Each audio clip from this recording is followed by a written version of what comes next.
Okay, you guys ready for our next comic? We're gonna bring a gentleman up to the stage right now. Well, gentleman might be kind of a loose term, but anyway, very funny gentleman. I've known this guy for a couple of years now. Please get up for Mr. Craig Adams.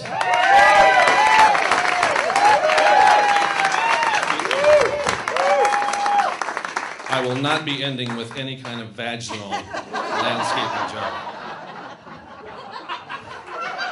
I know, it's disappointing. I have a couple, but I'm not going to use them. How's everybody doing tonight? We got any parents here in the audience? Parents? Yeah. Kids suck. There was a time when you had to have a few kids. I have 3, which is proof that I have a serious alcohol problem. But there was a time when you had to have many kids because you had a business to run or you had to have them on a farm. But you don't need that anymore. Kids are more like a vanity project. Now, kids can be helpful. They can vacuum. They can help you find your car keys. They can get you a beer out of a refrigerator while you're watching football. But my kids are a little bit different. My daughters, when they were little girls, they were cute. They were forced to take baths, so they smelled really nice. They dressed themselves. Sometimes the colors matched. And they would sing songs. They were very musical, my kids. They would sing songs like, "Here comes the mailman, he brings the mail, he drives a truck and he drops it in the mailbox, and Daddy finds bills and he gets mad."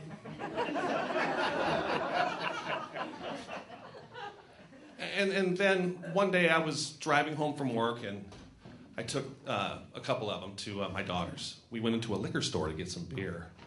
And they got some candy and they were having fun.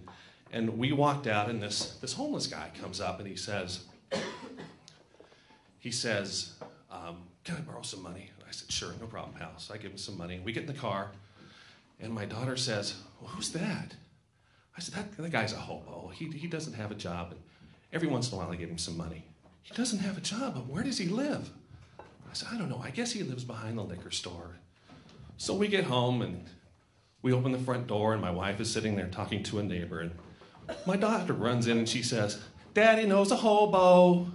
He gives him money." And then my wife says, what are you taking her to liquor stores?" I'm like, she's got to learn something about real life, right, honey? And then there's my son.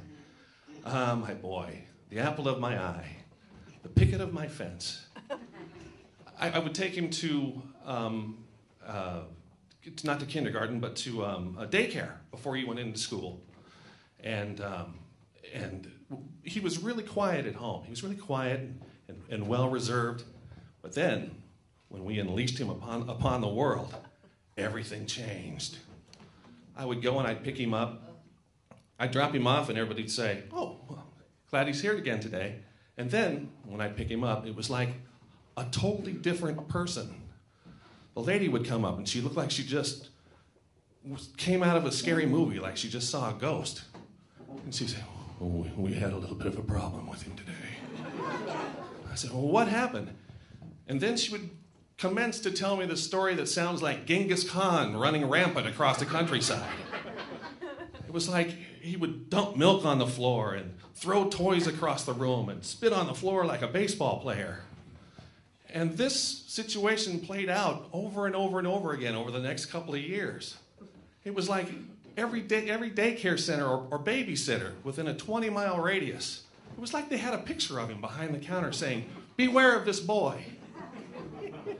And then when he went into elementary school,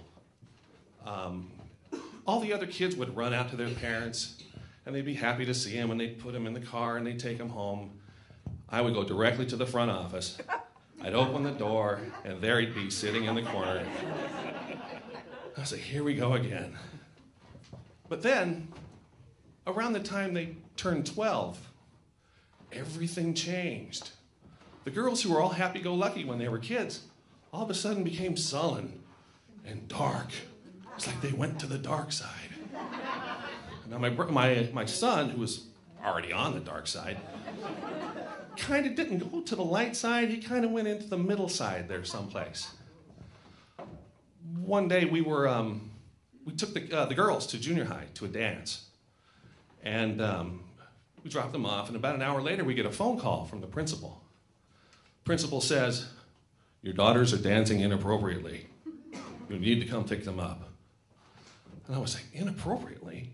So I drove in to pick them up, and they denied the whole thing. As soon as I got there, "Oh, he's crazy. He's got something against us. I don't know what he's talking about." And then I went in to talk to the principal, and he said basically that they were twerking before twerking was twerking. They were grinding up against different school members. And so I looked at them and I looked at him, and I basically said that he was a dirty old pervert who liked watching young girls dance. And then I went home and I wrote a letter to the superintendent, all this based on what my daughters had told me. And they wrote me a letter back saying he'd been a principal here for 30 years. He's never had anything derogatory against him. And then a couple of weeks later, before there was texting, I heard them talking with a friend of theirs, and they admitted to the whole thing to the friend. I knew I had him.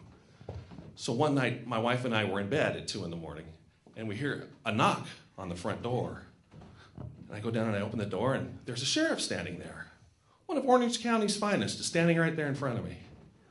And so he says, "Sir, would you mind stepping out to my squad car? I need you to identify a couple of people for me." I said, "Okay." So I walk out, I look down in the squad car and says, "I don't know who these people are. Go ahead and take them away." Well, my wife, who's a little more level-headed than I am, said, "No, those are our daughters. We'll take care of it." And so we took the girls back in the house, and I basically said to them, "Welcome to North Korea. You're now going to find out what it's like to live in a prison camp." And my wife said, "Okay." So we put them on restriction for a year, a complete year. And they actually adjusted pretty well. They got permission to go out with people that they wanted to go out with. They allowed us to even follow them to see where they were going. So that kind of worked out well. And then my son, there was one brief episode with skateboards. He started riding skateboards. One day I walked out of my house, and the other little kids are all wearing, helmets and knee pads and elbow pads, and we live on a hill. So I walk out the front door, and I'm looking around, I'm going to get the paper, and down the hill comes this blonde-headed kid with nothing on but swimming trunks. And he looks over and he waves, and I wave back at him. And I thought for a second, I said, "Well, that kid looked familiar."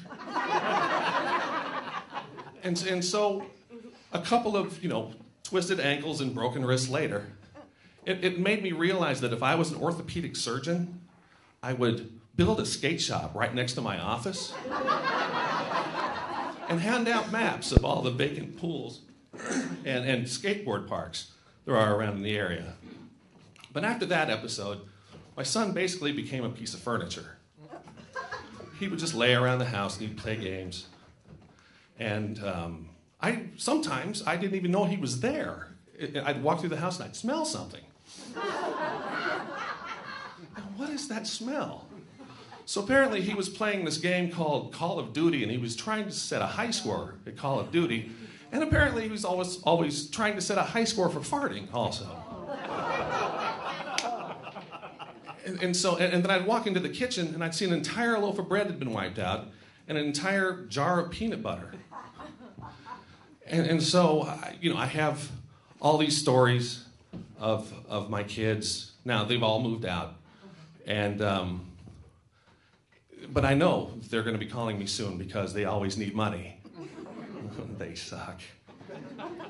So anyway, I just want to leave you with a couple of impressions that I do, just to kind of extrapolate your comedy dollar.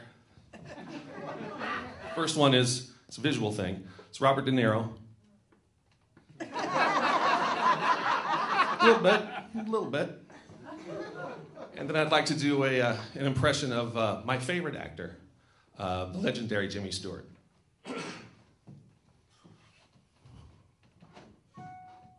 Oh, hello there. Oh, well, hi. It's good to see you. I'm sorry. What was that? Oh, come again? Oh, well, that's rude. Well, that's a terrible thing to say.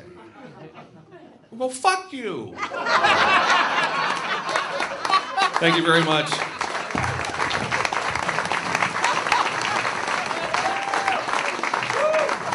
Craig Adams, folks. One more time for Craig Adams.